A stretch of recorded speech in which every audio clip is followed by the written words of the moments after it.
A husband and wife arrested in connection to a shooting.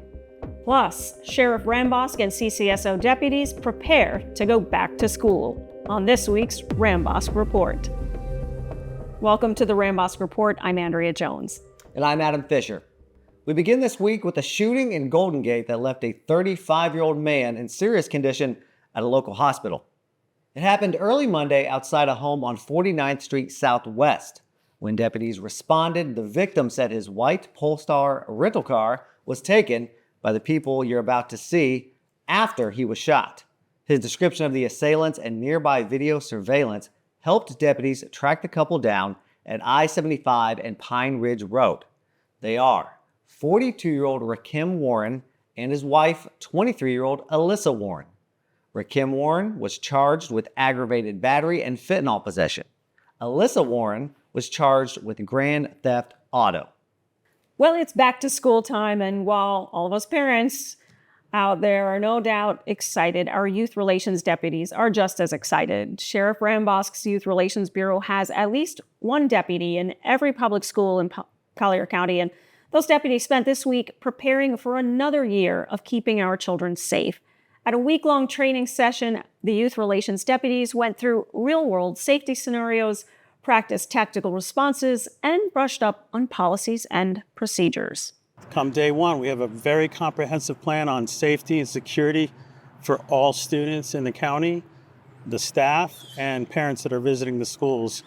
And part of that is making sure the traffic is safe, the buildings are safe, ready to go, the classrooms are safe and ready to go. Sergeant Gonzalez credited the sheriff for the top-notch training deputies receive on an ongoing basis. And you heard Sergeant Gonzalez mention traffic. Sheriff Rambosk wants to remind you there's going to be a lot more cars on the road now that school started up, so please use caution and account for extra driving time. Also, be sure and watch for school buses and always stop behind them whenever they are stopped. Pay attention in school zones and be sure to drive carefully and slow down. And while we fared well during this week's storm, it serves as a reminder to always be ready. I'm going to show you just a little video here from Vanderbilt Beach from this past Monday, and that's how it looked sort of after everything had passed. Hurricane season runs through the end of November, so make sure you have essentials on hand like batteries, flashlights, coolers, ice packs, first aid kits, and medicines ready to go. You'll want to check out the last episode of our Sworn Statement podcast, where we lay out everything you need to know to be prepared.